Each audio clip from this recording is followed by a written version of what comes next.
اب اللہ جانے آپ کیسے سنیں گے اور میں کیسے بیان کروں.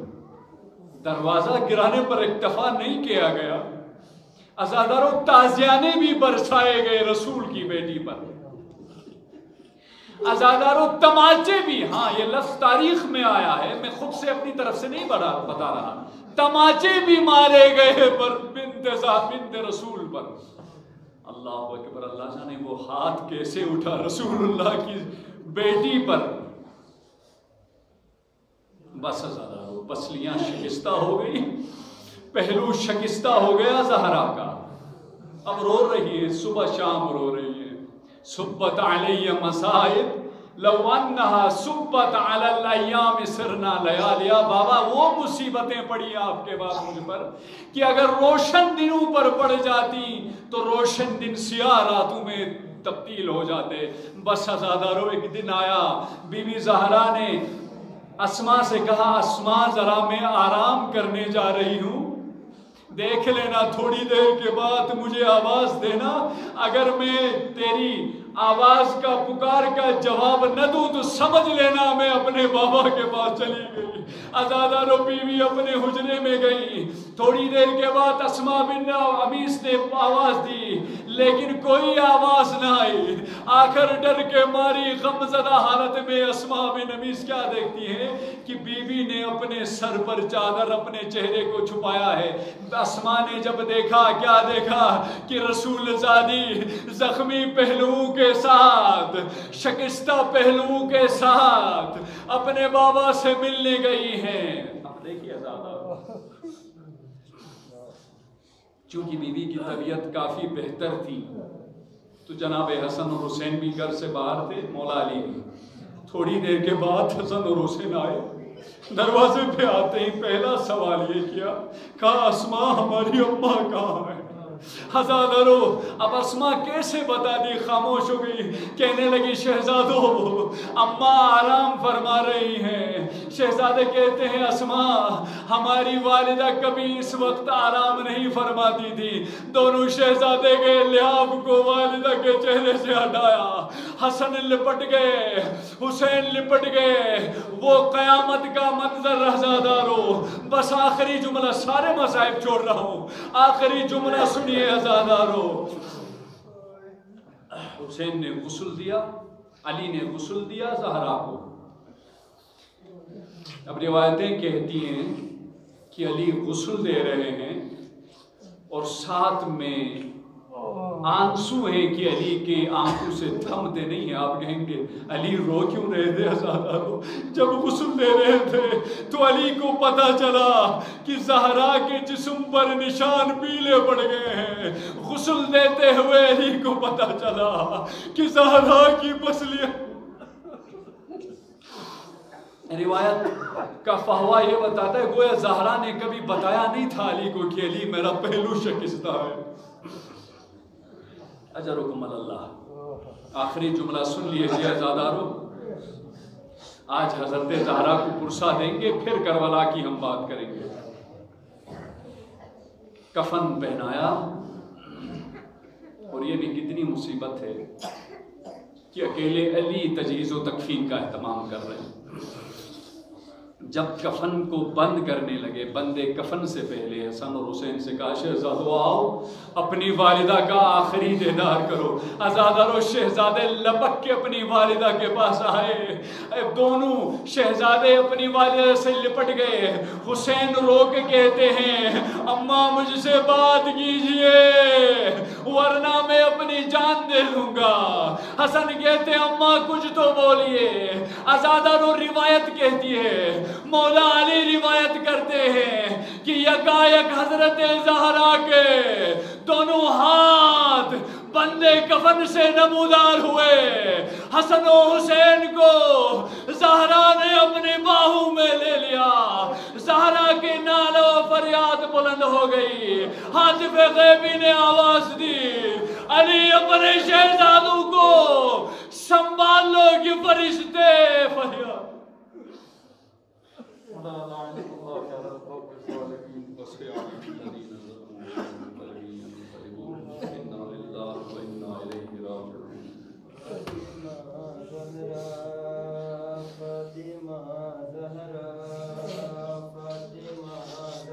ہے